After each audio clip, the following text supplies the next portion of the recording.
दुनिया के top YouTuber mister beast उर्फ जिमी डोनाल्डसन ने सोचा कि इस बार कुछ अलग किया जाए।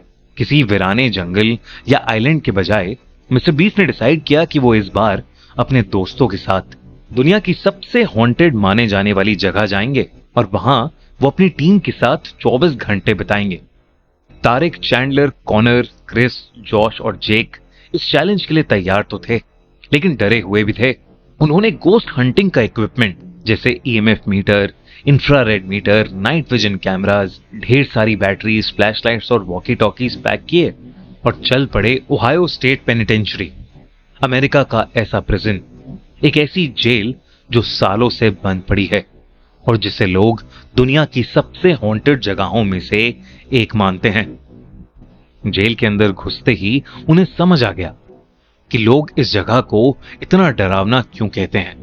2.5 लाख स्क्वायर फीट में फैला हुआ 6 फ्लोर का ये बड़ा सा प्रिजन 100 जेल सेल्स के साथ बेहद डरावना लग रहा था। वहां के गार्ड ने उन्हें बताया कि उस जेल में 1930s में एक आग लगने के बाद 300 कैदियों की मौत हो गई थी और कई कैदी तो उस जेल में आपस में लड़ते लड़ते ही मर गए और कईयों ने खुद को ही मार डाला। कहते हैं कि उनमें से कई कैदियों की आत्माएं आज भी उस जेल में भटकती हैं।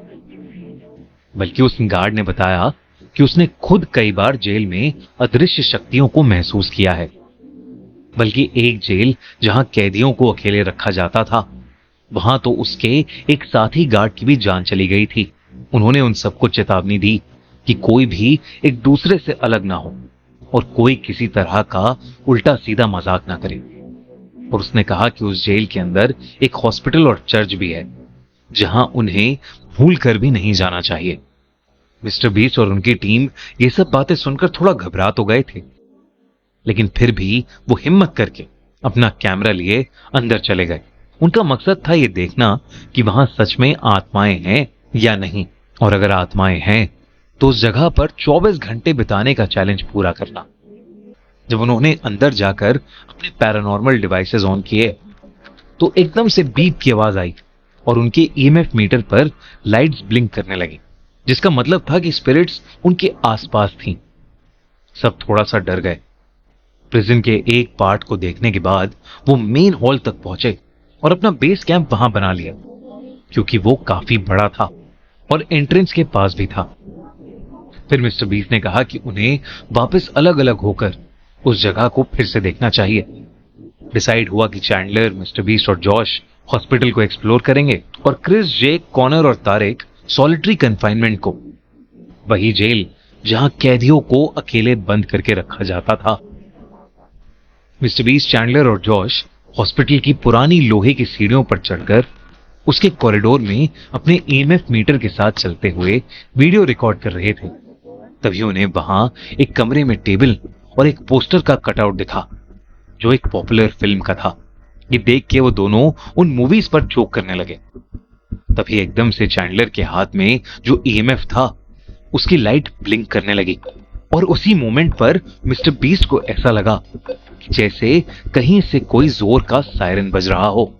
ये बात काफी अजीब थी क्योंकि वहां कोई एक्टिव सायरन नहीं था और तो और चैंडलर और जॉश को कुछ सुनाई भी नहीं दिया। जब मिस्टर बीस्ट ने उनके ईएमएफ को उस सायरन की तरफ पॉइंट किया तो वो और ज्यादा तेजी से जलबुझ होने लगा। वो लोग उस सायरन की सोर्स की तरफ जाने लगे।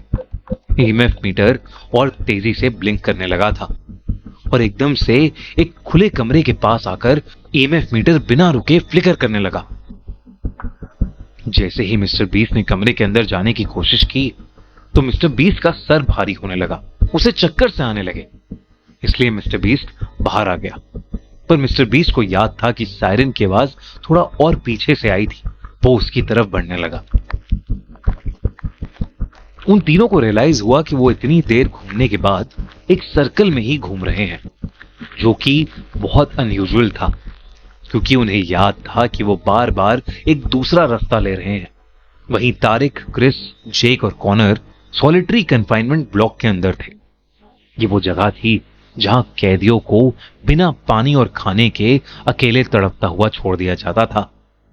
वो लोग नाइट विजन इंफ्रारेड कैमरा लेकर एक हॉन्टेड हॉटस्पॉट पर पहुंचे जहां उन्होंने गार्ड से उन आत्माओं को किसी को नोचने और एक गार्ड को जान से मारने की कहानी सुनी थी।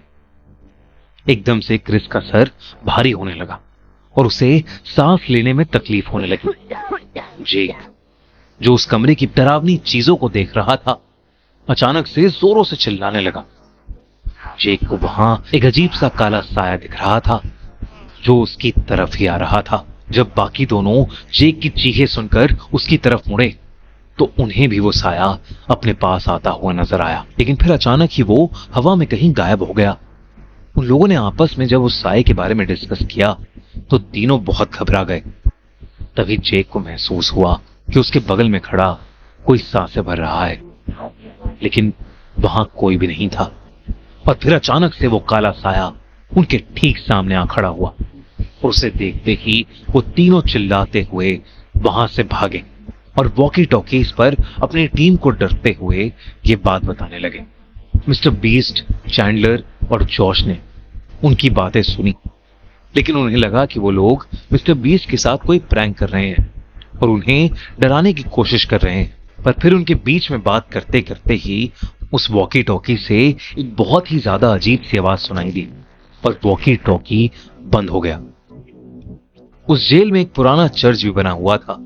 मिस्टर बीस्ट ने सोचा कि अब वो बस उस चर्च को देखेंगे और उस जगह से निकल जाएंगे, क्योंकि अब मिस्टर बीस्ट को अपने दोस्तों की भी थोड़ी चिंता हो रही थी। वो चर्च पहले एग्जीक्यूशन हॉल हुआ करता था, मतलब एक ऐसी जगह जहां लोगों को फांसी देकर मारा जाता था। कहते हैं कि उनमें से कई लोग जिनकी फांसी हुई है, उनकी आत्माएं आज भी उस चर्च के एरिया में भटकती हैं। मिस्टर बीस्ट वहां प्रीस्ट की एक्टिंग करते हुए चैंडलर को सीट पर बिठाकर उसे वहां आने के लिए थैंक यू कहकर उस जगह को हॉन्टेड होने की बात करने लगा। तभी एकदम से उसका वॉकी फिर से बजने लगा, लेकिन वॉकी टॉकी पर इस बार क्रिस उसकी लोकेशन पूछ रहा था। मिस्टर बीस्ट ने मजाक किया और अपनी लोकेशन बता दी, लेकिन तभी वॉकी टॉकी पर एक अजीब सी डिस्टरबेंस आई और फिर उसे ऐसा लगा कि जैसे कोई औरत उस वॉकी टॉकी पर कुछ बोल रही है। जब उन तीनों ने ध्यान से सुना तो उस वॉकी टॉकी से एक औरत के बोलने की आवाज आई, इट्स रेनिंग आउटसाइड, यानी बाहर बारिश हो रही है। और यह आवाज उन तीनों को नॉर्मल औरत की नहीं लग रही थी, बल्कि बेहद डरावनी लग रही थी। बल्कि चैंडलर को तो ऐसा लग रहा था कि जैसे वो औरत एक अजीब ढंग से हंस भी रही है। और फिर अचानक ही वो आवाज आनी बंद हो गई। उन तीनों को समझ नहीं आ रहा था कि उनके साथ अभी क्या हुआ, तो वो वहां से निकलकर वापस मेन हॉल की तरफ अपने बेस कैंप चले गए। लेकिन तभी उन्होंने नोटिस किया कि बाहर तेज बारिश शुरू हो गई है और बिजली कड़कने की आवाजें भी आ रही हैं। चैंडलर और जॉर्ज तो काफी डर गए थे, लेकिन मिस्टर बीस्ट को ये सब देखकर मजा आ रहा था और मिस्टर बीस्ट के दिमाग में कुछ और ही चल रहा था। क्या चल रहा था मिस्टर बीस्ट के दिमाग में और क्या हुआ मिस्टर बीस्ट के दोस्तों के साथ जिन्हें वो काला साया दिखा था, इस कहानी